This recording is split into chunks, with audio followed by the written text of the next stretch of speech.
All right, good morning, everybody. I appreciate this early morning panel. So anybody that was going to come in here heckling most likely stayed out way too late last night, didn't get up early enough for this. So I do appreciate that. I'm one of the co-moderators for this panel, CW5, Matt McDougall. Yep, I'm the other co-moderator, CW5, Mike Petron. I'm the Chief Technical Advisor for the cross-functional team. So this is one of many panels that'll be here at TechNet discussing Next-Gen C2 and also C2 Fix will be mentioned. The main theme of this panel is to examine how C2 Fix provided immediate C2 improvements while building the foundation for future Next-Gen C2 capabilities. It will include modernization efforts, progress including sustainment, and the organic industrial base initiative supporting small, uncrewed aerial systems like SUASs, Signal Corps' role supporting Next-Gen C2, and how it's been an ongoing effort to transform the Army's tactical communications architecture so our formations are more mobile, lethal, and survivable during large-scale combat.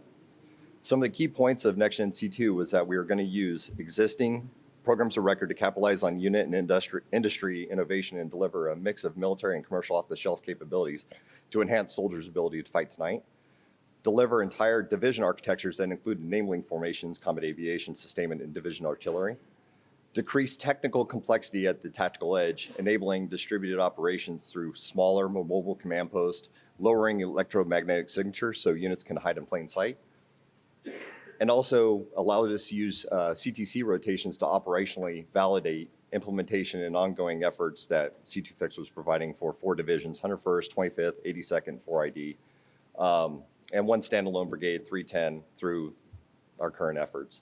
And really, from C2 Fix starting to sunset and then leading into Next-Gen C2, how it provided a foundation of lessons learned and a way to focus on current efforts to lead into Next-Gen C2 and help modernize the rest of the Army. But an overview on Next-Gen C2 provided by Mike. Yeah, really quick. Next generation command and control is the next evolution for the Army to achieve data centricity. So it's really a transformative command and control approach of like replacing your warfighting, siloed warfighting systems with applications. And that's going to operate across multiple warfighting functions with the sole purpose of enabling commanders to make decisions more, better, and faster. And with that, I would like to introduce our panel members. Starting from the far left there is your right, my left, is Major General Turnetti. He was the 41st Chief of Signal. He also served in multiple COCOMs and J6 roles as the Southcom J6 and then CENTCOM J6, where he thrived in helping lead innovation efforts for General Kurilla. And somebody, sir, that worked for him as a W1, W2, that's awesome to watch too, especially because I do know how he would have been as a CENTCOM commander, and he definitely drives innovation. And he is the current CCOM commanding general. We have Colonel Evans. Colonel Evans is the division lead for Mission Command for the G3. Colonel Evans leads efforts to transform the Army to a more data-centric, data-driven, multi-domain force. And then finally, Colonel Dion, who his previous role serving as the program manager for tactical radios and also Mission Command, but his other roles, as everyone in the Army has seen him now as the trail boss for all the transformer contact assessments, and also as the current trail boss for Next-Gen C2. So gentlemen, thank you for being here today, and thank you for listening to our questions. Hopefully they're good because they are come from W5s. To Colonel Evans, what were some of the reasons and primary focus of why C2 Fix was started? All right, teammates, good morning to everyone, to esteemed colleagues on the panel, and also to the leaders in the room and teammates here in the room. So first thing I want to do is take you back maybe about 40 years, a little bit of a history lesson. So we'll go all the way back to Desert Shield, Desert Storm, where then the Army's operating doctrine was airland battle. And so then the Army fielded mobile subscriber equipment. That's what we were using to deliver command and control to our commanders and leaders at that time. MSC really focused on it was a divisional architecture, excellent for operating dispersed, wide open areas. But it quickly, as we continued to progress into the 2000s, it served its purpose and we needed to move on. And so then around 2004, modularity, if many of you remember, we transitioned to WinT. as our network of choice and our program of record. Then the operating guidance then and doctrine then was full spectrum operations. WIN-T was good for what we were using it for. So that was the global war on terrorism. We were operating on large bases, static locations. The systems gave us good data throughput and connected our headquarters the way we needed. We were even proficient, because we did it so much, we were even proficient in deploying those systems. We talk about they're bulky and large and cumbersome to get across the battlefield, but we were proficient in making that happen. About 2011-12, the Army started delivering capability sets. And so we started recognizing the need to get data down to the hands of our soldiers. Those capability sets progressed, and then in 2018, we started introducing the Integrated Tactical Network, which continued to deliver that data down to the soldier and made those soldiers more mobile. I'd also highlight then that the focus was on the brigade combat team. BCT-centric fight, and that's what we were fielding to, BCT capability sets and IT and equipment to those brigade combat teams. We only fielded 13 of 58 brigade combat teams across the Army before we started transitioning to the 2020, where we got into C2 Fix. We got into C2 Fix really because as the Army then decided we were going to transition back to the division as a unit of action. And that was also that we could better posture ourselves for large-scale combat operations. And so it's really because of those large-scale combat operations that we needed to ensure that the division operating as that unit of action could enable its brigades to go out and be the true warfighting formations that they are supposed to be and will need to be under a LSCO fight, within a LSCO fight. Because they're not stationary, they're not static, they're moving. And so in LSCO we talk about it's at the quick halt, and that's as long as we're halted. And that's less than, that's hours. It's not days, weeks and months, that's hours. And so we had to be lighter. We had to be mobile, more mobile. We had to ensure that we got more intuitive kit into the hands of our soldiers because they couldn't spend days and hours troubleshooting. We had to ensure that we had a force structure that enabled the division to fight and to see to any formation that came up under its command.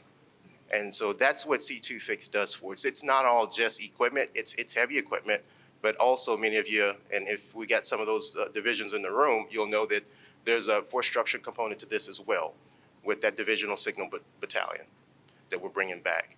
And so it also ensured that we had path diversity, robust path diversity at that, because that's what we're gonna need and that's what we need because for the insatiable thirst for data that our commanders have nowadays and the number of sensors that we're putting on the battlefield, it's the data that we need to get to and from commanders down to the edge.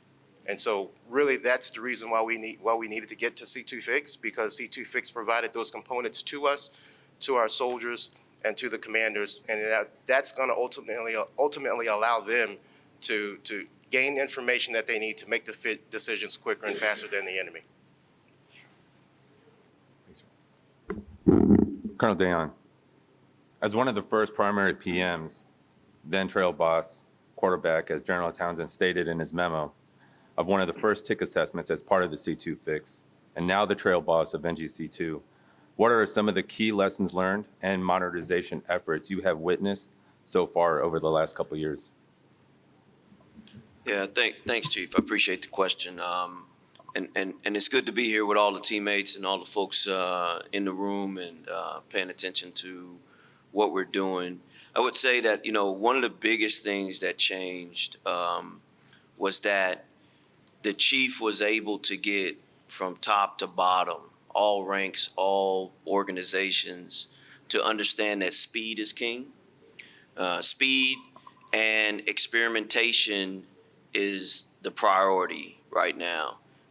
Personally, having been in the room a couple of times when the senior leaders are talking, I felt like they were reading something that the rest of us didn't know, and that something was over the next hill, and we need to get busy and get after it.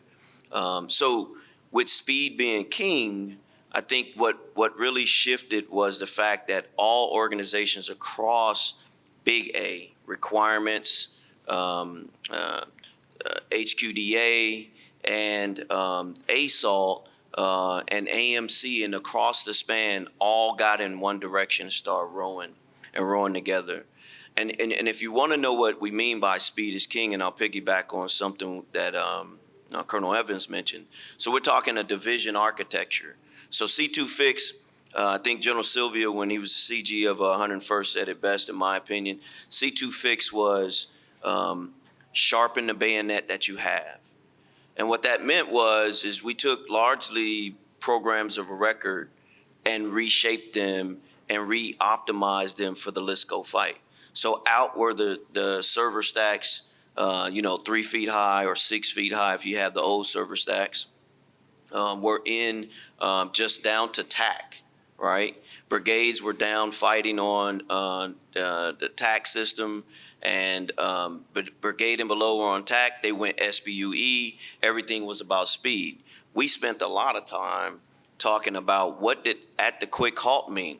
We spent a lot of time on that. Is it an hour? Is it 30 minutes? What's happening in Ukraine?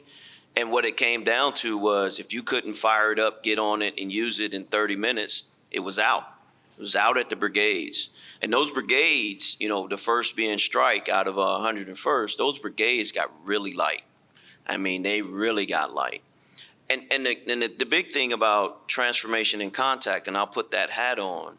So when we first rolled out from labs and studies in the fall of 23, the first exercise was OLE with 101st Operation Lethal Eagle in April of 2024. We went out from labs, from experiments, from talking about it. We went in the dirt and we learned a lot.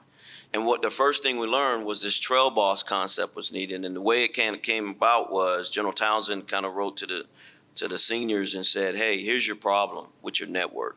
You got 8 PEOs, and if you don't know what a PEO is, a 2-star headquarters command. So imagine 8 General Ternettis, right? All delivering your network, okay?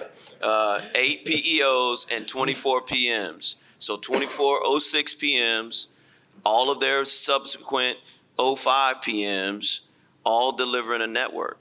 And folks can say that we're all dysfunctional, but the truth is those PMs and those programs also were stovepiped all the way down the chain, right? So this piece of kit gets a requirement from this schoolhouse.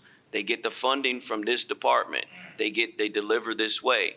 And so we had these 8 stovepipes, and they said you needed somebody in charge of delivering that network. And they said, and then they came up with the trail boss concept. And what that has done for us is synchronized HQDA across the material enterprise. So Reggie and I, as he's the G357 setting priorities of where we field kit, Reggie and I literally get on the phone, he and I and one more battle buddy in the building, and we talk about what kit goes where and when in space and time to meet the Army senior leaders' priority. That synchronization never happened before. General Ternetti said I'll get long-winded, so I'll use my prop now, right? So I brought a prop to show you how different things are and how things have really shifted. And to me, that's what's different. That's the big idea, is our culture. Our culture has really shifted in the Army to where we are okay with experimentation. We're okay. As a PM, I never could bring you a piece of kit that didn't fully work right. You'd send horrible messages, you'd put me in choking positions, but now we can give you an 80% solution so long as I come back and I fix it with you, right? And I re-deliver it back to you. And I say, is this what you were saying that you wanted to see? And the commanders do that. And we did a lot of that. In fact, over the last from April to June of this year, we did 8 division level exercises in CTCs, JPMRC. I think I've been to all the Cs, right? We did and all of the CTC rotation locations, right? And with each unit, we would learn something. And the good thing about the PM community and the ability to do it, You used to ask us to make changes to kit. Then we would have to go and get a whole bunch of Mother May I's to bring it back. That is gone. I know that if I need a material release, I can call General Ternetti and get something accelerated because he knows how important it is, right? So I will tell you that the biggest thing that's changed is the culture. And I brought my prop. So on the front side of this is my C5 ISR badge. It allows me to get into all my offices back home at APG. But on the back side is my Ivy badge for 4th ID. I have an office at 4th ID right down the hallway from the CG. That's different. That's different for a PM. That's different for the ASAL community to be brought in and be allowed to be able to iterate, build, keep going back, and we'll get it right together. No, thank you for that, sir. I think it's important to highlight too that one of the great benefits over the last 2 years has been a greater shared understanding across the force when you look at all the different warfighting functions, all their requirements. So Right. that's definitely been something awesome to watch over the last 2 years. Right. Next question, Major General Ternetti. Sir, CCOM's primary mission for the Army is to ensure readiness and sustainment of C5 ISR systems. This includes, but it's not inclusive, of integrating weapon systems, performing life cycle of equipment and software, and ensuring the availability of spare parts. As the Army is procuring many commercial off-the-shelf products, many of which are now perishable, like small UAS, PLEO, what are some of the new areas of focus that CCOM is working on to support Next Gen C2? Well, before I answer, Shimon went there, so. I mean, he talked about things changing, and I've known him since a lieutenant. He doesn't look a day older, so I don't know what he's doing, but I obviously have gone the other route with the loss of hair. But not a single organization within CCOM will go unchanged as we work through this. And I think my biggest fear is talking to some folks, especially last night, and they say, oh, Toby Hanna's going to close. You know, what's going to happen with Toby Hanna with their work with WIN-T when that work goes away? I assure you, Toby Hanna's not going anywhere. 30% of Toby Hanna's work is for other services, to include Space Force. While a number of services have plans to replace Smart Ts, it won't be fast enough. And the Air Force doesn't have a plan to replace the ones that they have in system for some special circuits. We're doing a lot of work at Toby Hanna with the PM side, so more on the front side as opposed to the sustainment side on the back end. And they've done a great job of diversifying with a focus on large SATCOM radars. Over the next couple of years, we're going to have the most impressive radar site in the continental United States, able to replicate any vendor's facility. And then a real growth in microelectronics. It started as we came out of COVID and we saw the supply chain issues that came out of that. And the AMC commander directed us to stand up that capability. So now we've cut the ribbon in June. We have the capability to produce our own cards, about 500 and some so far. And that ranges from everything from Smart Ts to volcano landmines layers to SINGARs. I think we have the IP on SINGARs. With the unique opportunity with the Smart T work, public-private partnership that we have with the vendor, where we can produce the part, sell it to them, they sell it back to the government. We save about $25,000 for each Transec module that we can produce, but we can do it in weeks versus months to years, and sometimes it's up to 2 years because of the backlog on some of those things. So from a Toby Hanna perspective, I see that there's just a lot of potential and growth going forward. If you look at the forward repair activity, the forward sites of Toby Hanna, we have 6. It's the only depot that has forward repair activity sites. And I think Korea is a great example in that they have floats. So a unit will come in bringing a piece of equipment. They get a float for a temporary time period until they can see if they can fix it at the forward repair activity. Or they have to ship it back to Toby if it requires greater work. We've experimented with RMA, and it's the return material authorization that we have with a few vendors. So with the, 8th Army and 1st SIG returned a piece of equipment back to a vendor. It took about 82 days just going through customs and shipping it through the mail. Going through us and our system, it took about 12 days. So we think from a readiness perspective that those forward, miniature depots, those FRAs, can be quite beneficial. And while there are a number of, you talked about expendable equipment in the future. Just because a switch or a single card goes bad in a piece of equipment doesn't, in my mind, doesn't mean you want to throw it away. Or if you're on the First Island chain, that somebody's going to come and bring you another one. So it's what are the parts that we can catalog and get into the system or repair forward. From a microelectronics perspective, we've got printers that now do that demilling, desoldering, replacing components. And so we do that now at Tobyhanna. And the next phase to that is we see being able to do it forward. From an SEC, the Software Engineering Center, a lot of people thought we were very focused on the enterprise business systems where you touch software once a quarter, and software doesn't move to sustainment anymore. It's a continuous integration, continuous delivery model. So we've changed that workforce to focus more on low code and AI. So they're very focused on agentic AI. We have a tool called AI Flow. It's in C-Army, so it's open to anyone to build out, basically create bots or agents for yourself. We've developed one with our ILSC, our Integrated Logistics Support Center. It's AI AM, AI Assisted Maintenance.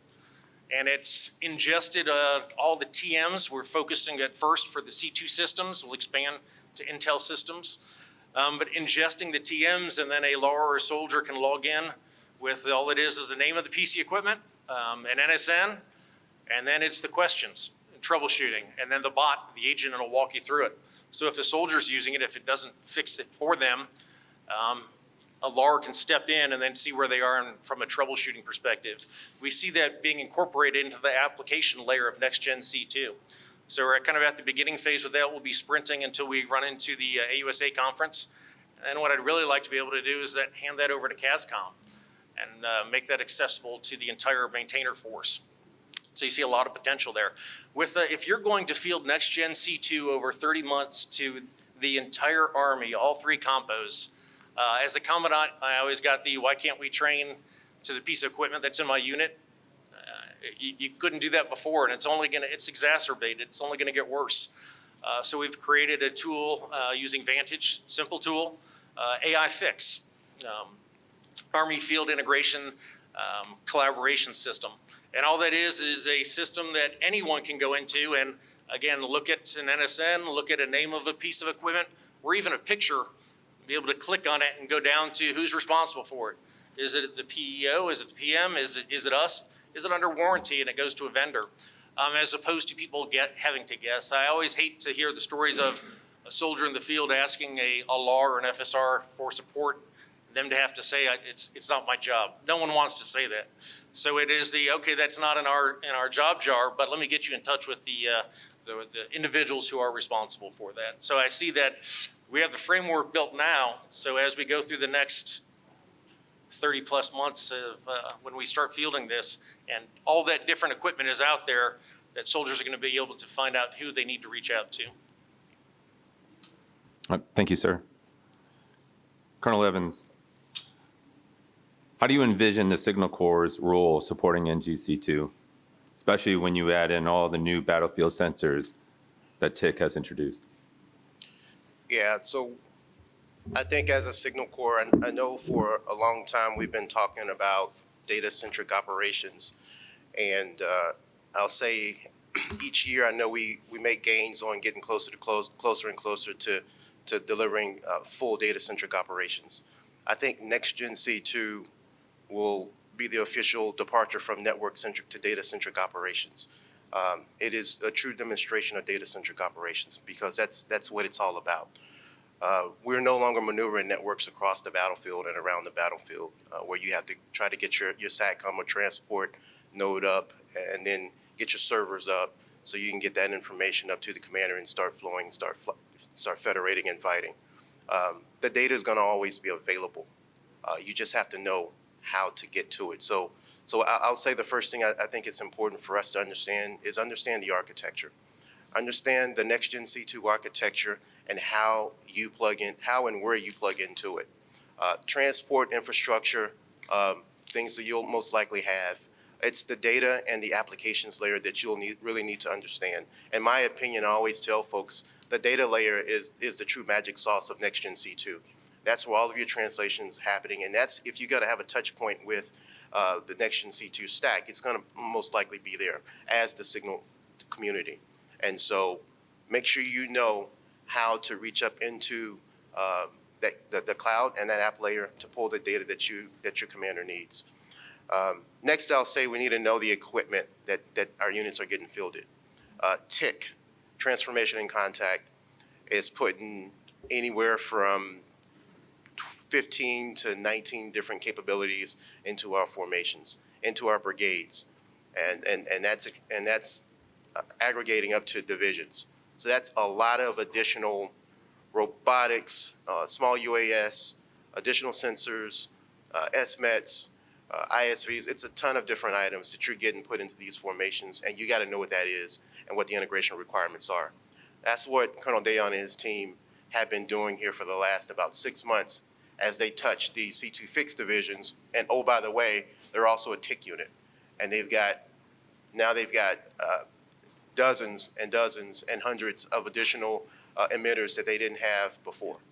Yeah, can I piggyback absolutely. on that, Reggie? So, as a Signal Corps, we are very centric about transport and the data, but really, I think the role shifts also as managing all those emitters, sensors, and helping commanders understand the capabilities and limitations of a lot of things that they're bringing out there, because all of these capabilities are connected, right? And they all talk over the COP. They all got to get into the COP, and that's where as the trail boss, our team has been kind of like bringing all of that capability in, and then helping all the other communities talk to each other to make sure that the capabilities get fully integrated for the commander.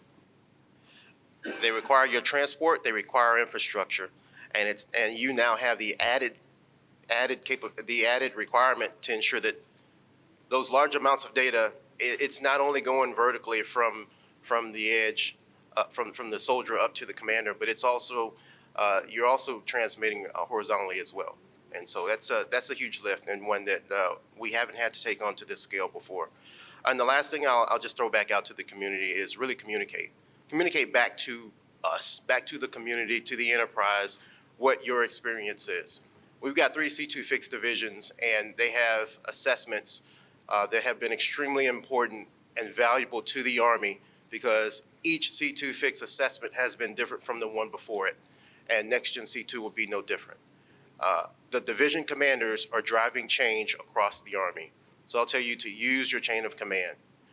You can always talk to your peers. You can always talk to the trail boss team, the PMs, as they come out and give them your feedback, and it'll run up their chain. But your division commanders and your own chain of command is extremely powerful. So I tell you to use it and use your division commander's voice, because they are speaking directly to the Army senior leaders, and we're making adjustments and changes literally within weeks and months versus the years that we've seen previously. So communicate back to the field so we know what your experience has been. Let us know if we got it right or if we didn't get it right. I know we've got some divisions here in the room, and they do an excellent job. And feel free to reach out to, I'll name them, 25th, 101st, 82nd, 4ID. If you're Compo 2, reach out to 34th ID, who was also a C2 fixed division. That Compo 2 division headquarters looks the same as 82nd Division's headquarters. And so I'll offer that back out to the chief. Thank you for that answer, sir. You actually highlight a really good point, too, about how every assessment essentially iterated on the next one. There was different focuses each assessment. We learned more about the network since we had a load on the network to actually learn what we needed to adjust for, and we were quickly, the enterprise was quickly able to adapt to that and make the adjustments. So thank you for that, sir. Yeah, Chief, if I could. So Yes, sir. a part of the assessment process has been led by, the assessment process is led by Mission Command Center of Excellence. And what they do at every exercise, so like I have all of the PMs across ASALT, Software Factory, and other material developers, they have all the requirements generators and the requirements and the assessment team. They're kind of the trail boss for those folks. So your ICOs, the CCOE, all of those teammates come out as a package and assess at these C2 fix or Next Gen C2 assessment events. and they generate a 2-page IP co-signed by the MCCOE director and the CG, which is important because it ensures it puts the commander back in the C2 and making sure his voice to the Army. Then it gives the letters of items of recommendation, and then on our side we take that as movement orders, right? We don't wait for a new requirement. We ask for more money if we need it, but we don't wait for a new requirement. We iterate and we come back. And those are the things that are different. Quick, small assessments all along the way. I think it's been 8 or 9 to date. One more comeback. Yes, sir.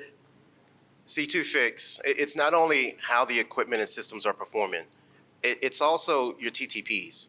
And I'll say C2 Fix stopped fielding the large TAC Mahals that we're used to. We don't have a new program of record yet. MCCOE will come up with what the next gen command post looks like.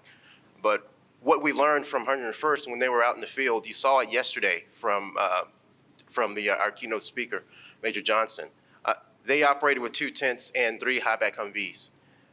And that was a full departure from the, 8 to 10 tents and 20 vehicles that we normally have around the command post with, 2 30K tactical quiet generators. And so those are the TTPs that need to get communicated out. And now we were seeing other divisions already employing those same effects when they go out to the field. No, thank you for that, sir. Colonel Dion, how has Transform Contact and C2 Fix built a foundation for Next Gen C2 to be successful? Yeah, I think it's important. One key, I mentioned experimentation and speed. So one, that's everywhere. Everybody's doing it. And I'll close up another idea that Reggie kind of led to is C2 Fix was largely program of record capabilities, Mounted Mission Command or JBCP, Net Warrior and EUDs, HMS tactical radios. So you may ask yourself, well, I don't have all of that kit. Yes, you do. If you've already been fielded with a lot of that capability, you can start iterating in your formations to be able to make those changes.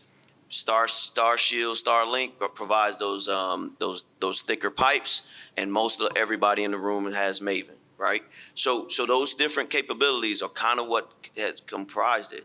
What that ended up doing was, one, it drove change across multiple echelons. So there was a brigade commander forum where they were constantly talking about and they were sharing lessons. The 6s were sharing lessons amongst each other. I would go somewhere else and the 6s had my smart books that I left with the last guy or gal. And so in Transformation and Contact, the 19, I think we call it the 19 lines of equipment that was given that goes into these transformation units, they have to be integrated into the COP. And what we learned was, okay, you buy a Blue List UAS. That data, that UAV feed hits the ground station and it goes nowhere. So now you're calling out what you see to the guy or gal next to you. Ooh, this data needs to get back into the brigade TOC or the battalion TOC.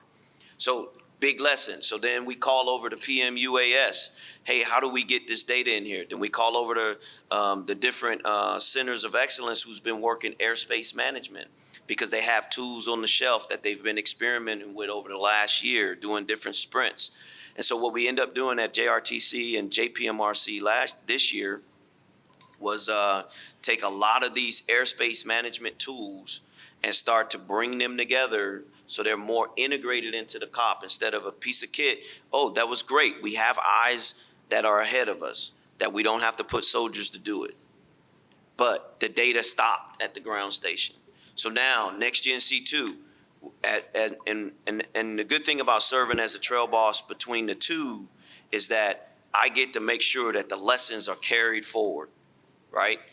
And to be honest with you, the whole community is the same, but I get to say we cannot start without having data integration and airspace management. So right now, out at the 4th ID, they are running airspace sprint, taking the lessons, taking the capabilities that we did out there and building that in from the ground up. that's where the data, we all say data is important, and it really is. The data is the special sauce. It is the flagship. But we got to have that front-facing capability. Those are the lessons we learned about ease of use, a common TAC baseline. A late night, I almost got choked out by a certain CG because he said, I didn't know there was another TAC software baseline in the aircraft, Shimon. And I said, Roger, sir, we're getting there, right? He's like, you guys got to fix this. But again, it goes back to we were doing things according to what we were funded, required to do, and according to the program that you had. Next Gen C2 starts from the ground up, one con, one CNS, with latitude to do what you got to do that's right for the soldier, right? And so none of us, General Kalushin, congrats to him for promotion Monday. Yeah, can we give a round of applause to my battle buddy?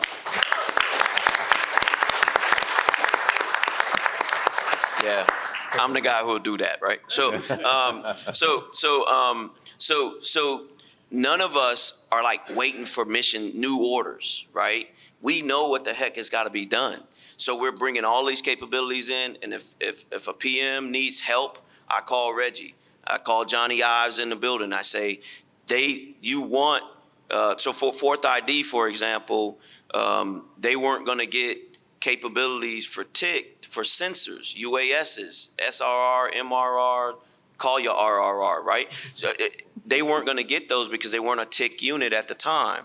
Conversations amongst peers, amongst teammates to know what is the right thing. We need those to stimulate that we're passing data across this data-centric ecosystem.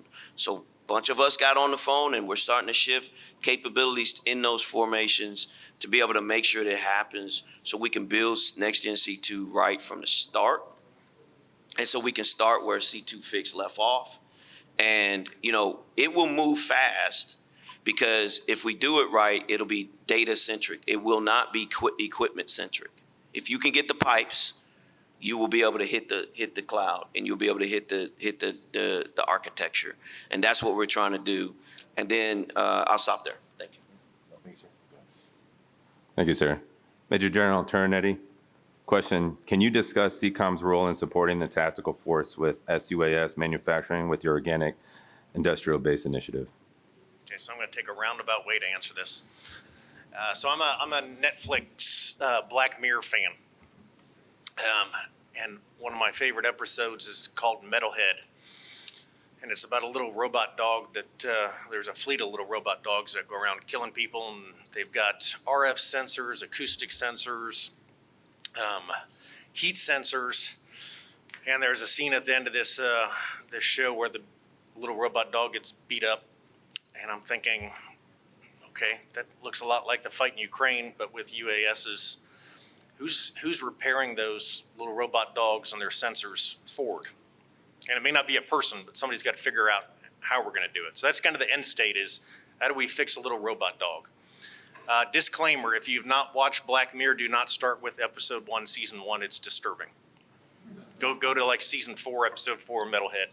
Hang the DJ is also good. But okay, that's the end state is how do we repair sensors forward? And again, it may not be people doing that. And then you see the lessons learned from Ukraine, where Ukrainian soldiers and Russian soldiers are under constant surveillance. They say they see up to like 300 UASs a day. And then you look at a soldier at an NTC rotation and they may see about 10 drones the entire rotation. And I got it. It's changing the character of warfare, but the future fight may be completely different, but you still need to incorporate that into how we're going to fight. Then you look at the drone dominance effort, and there's a requirement for an organic industrial base production of UAS, similar to what I talked about earlier with the supply chain issues. So the blue list was very restrictive for a while. So a number of units are printing drones, but you still have rare earth mineral issues. You still have servo and motor issues from a production standpoint. You're not 3D printing those forward.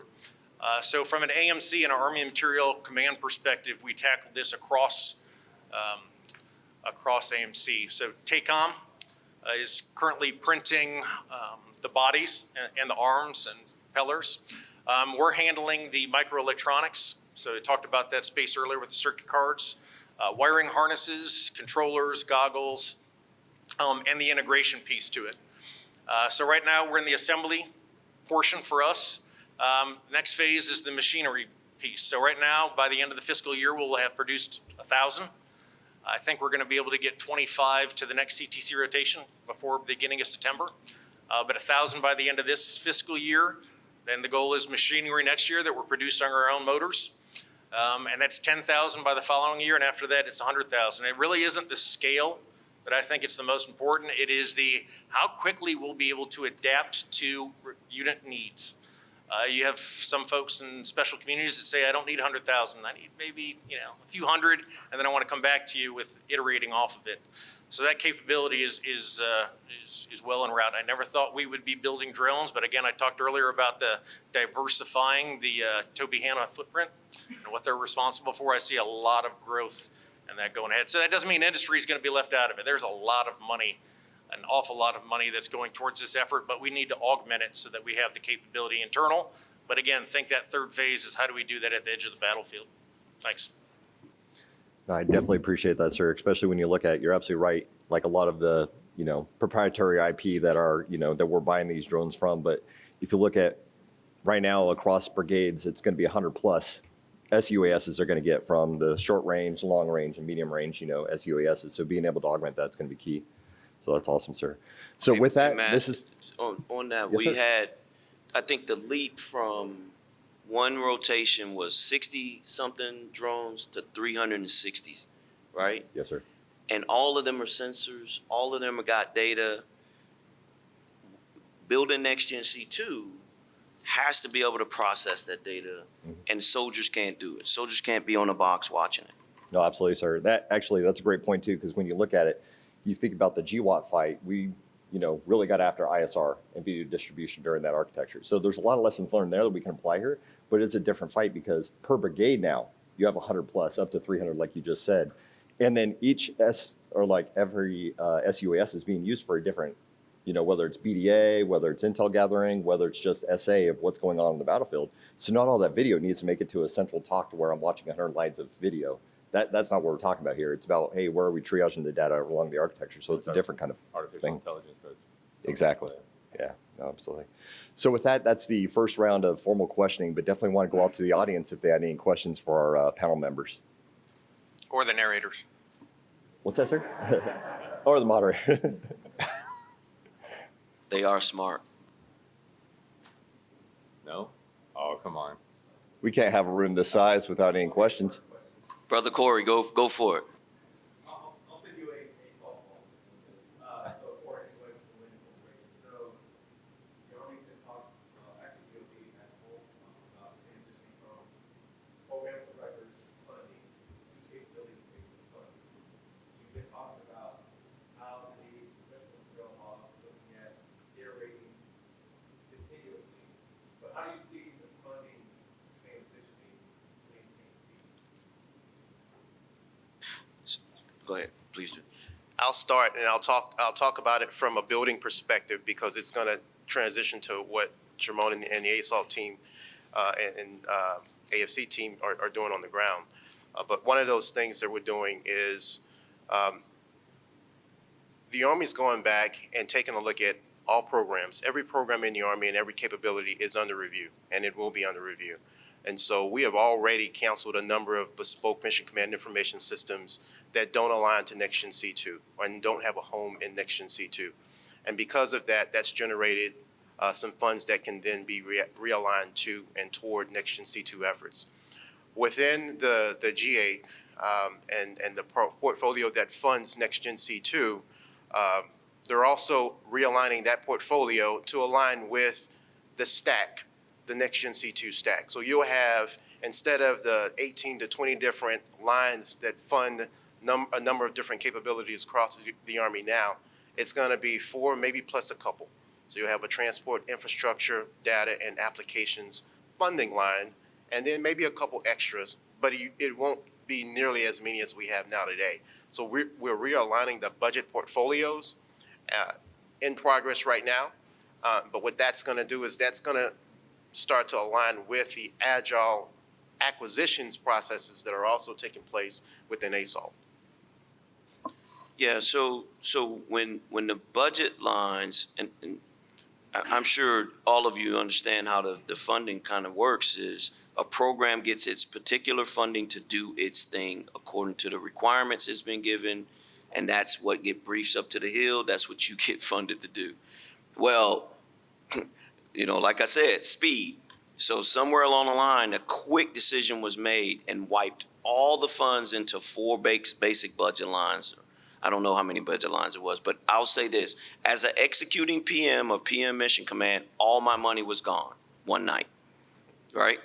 And the way I communicated was we still had the mission to execute our mission, but what happened is we had to go get the PIN number from the right account, right?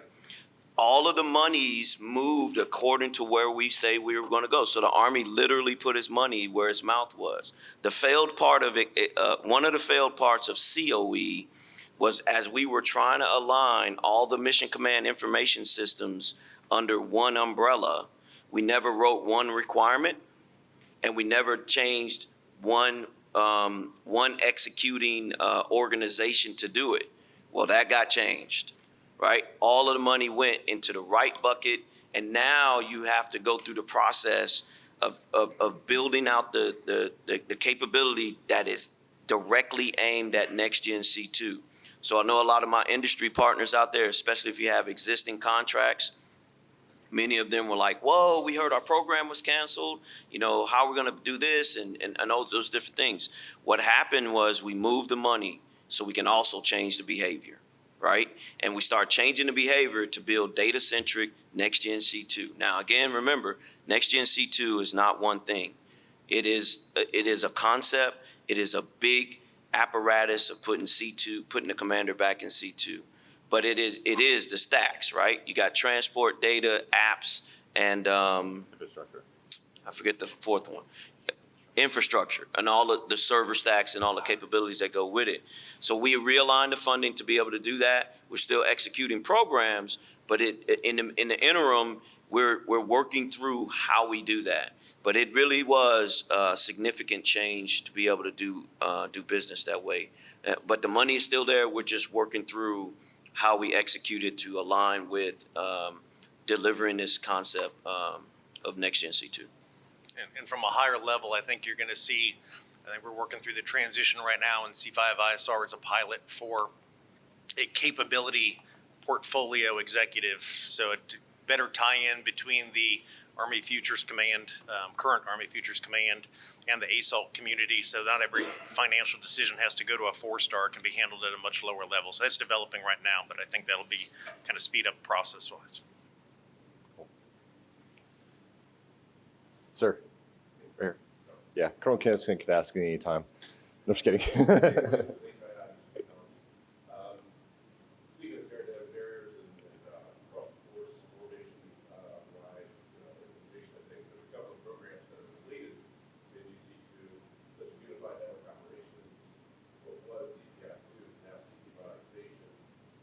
Can you paint that broken picture for us of where those kind of tie in? Some of them neatly fit into the layers, I think, in NGC2, but as you pointed out, there's funding lines associated with all of this. And I think a good portion of this room is kind of wondering where it's all going to land. Yeah, so what, the first thing I'll say is that the funding within the C3N portfolio, the portfolio and the PEO only grew in mission. First part.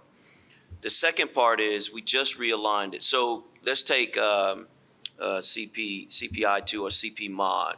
They kind of cross multiple parts of it. We're working through how that's still done, but the money is still in C3N, still owned and managed by General Shane Taylor, right? If the PMs that you were working with are still the PMs you need to work with. Still stay in communication with them. I see some of them over here, but still stay in contact with those PMs, still listen to them. They will still be generating the RFIs, the contracts and things like that. How we get the money, it will come back to us to manage how it's being resourced and how do you allocate. the being able to quickly find where your program is in the J books and those things got a little bit may have gotten a little bit obscure and in that way, but we still have to do C2 on the move. We still have to do comms on the move. Those programs are still moving forward, and they're absolutely critical to Next Gen C2.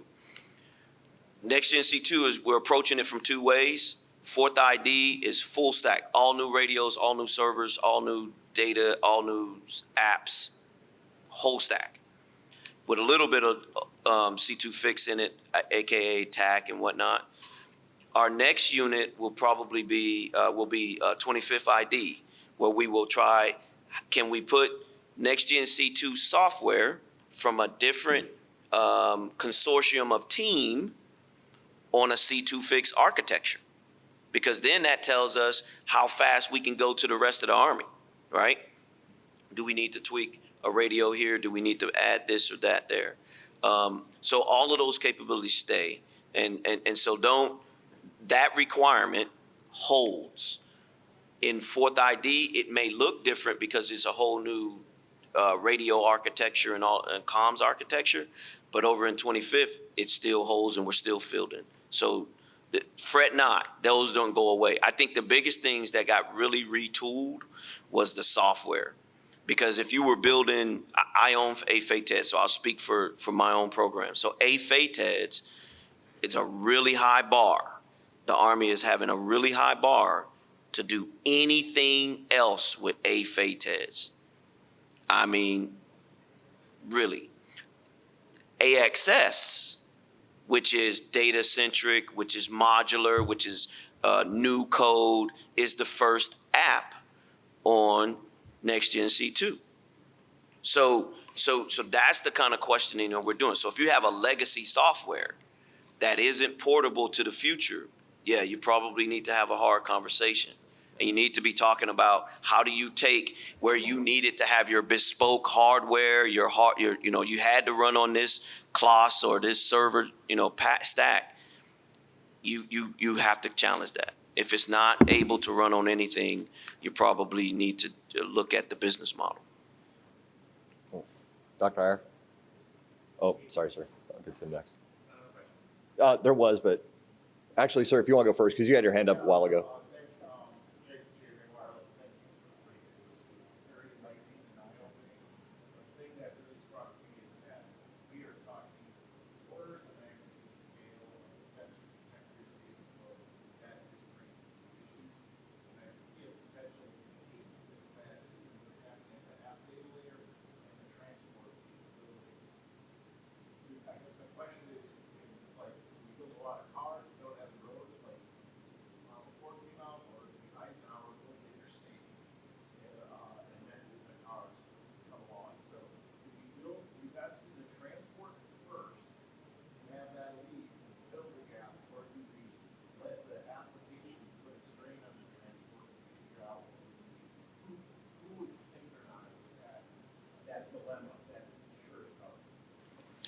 Hey, sir, the entire community is working it.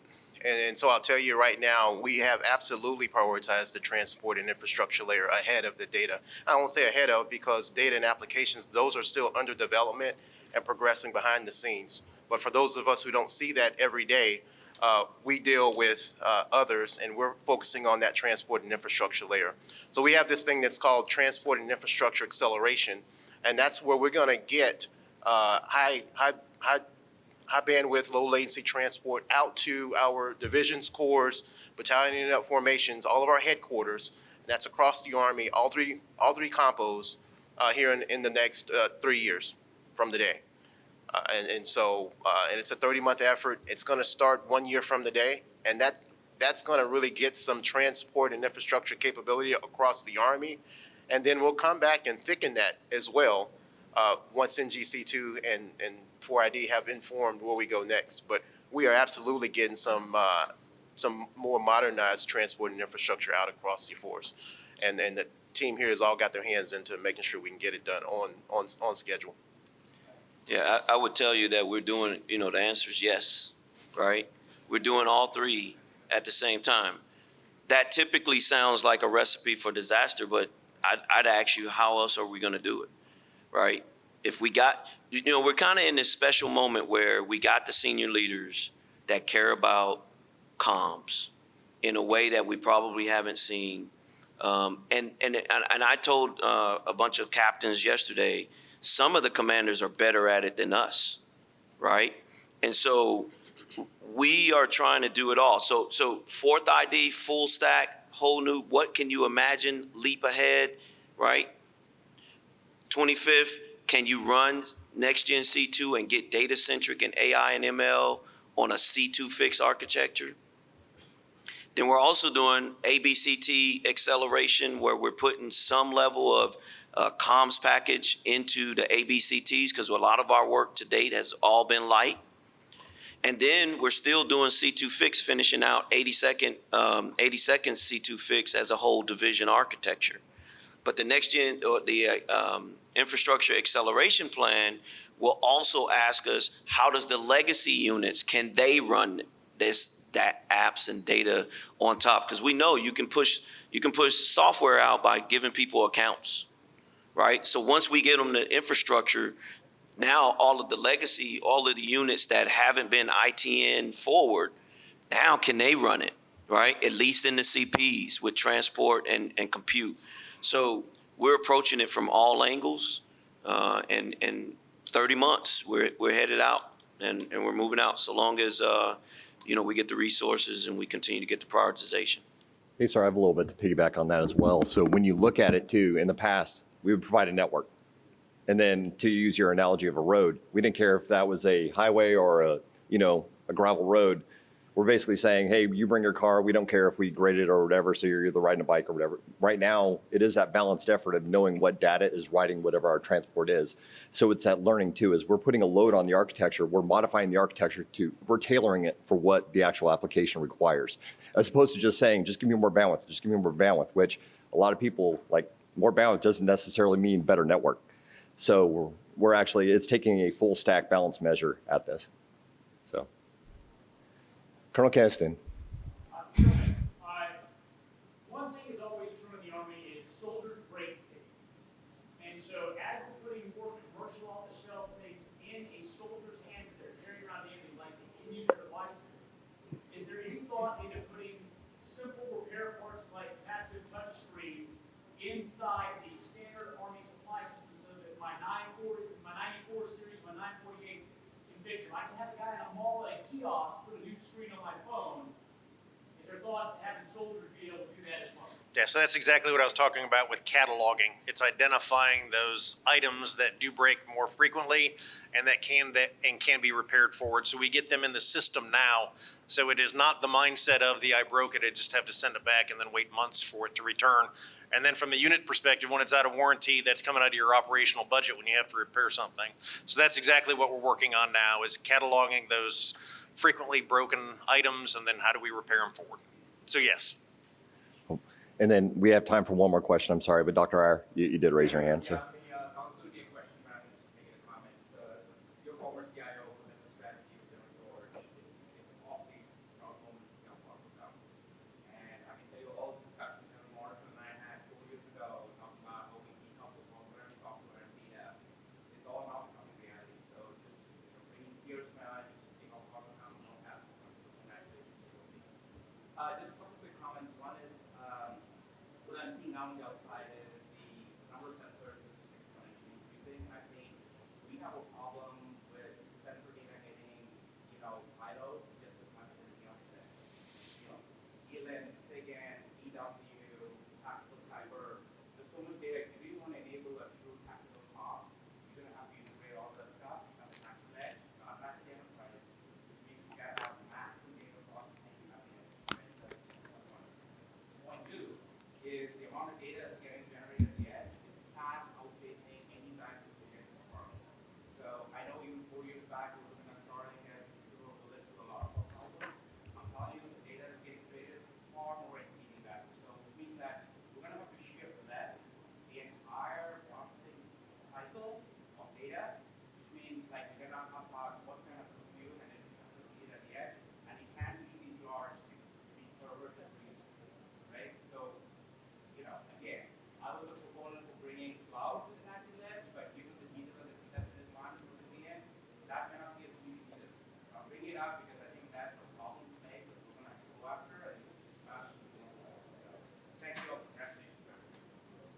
Okay, with that, thank you, sir.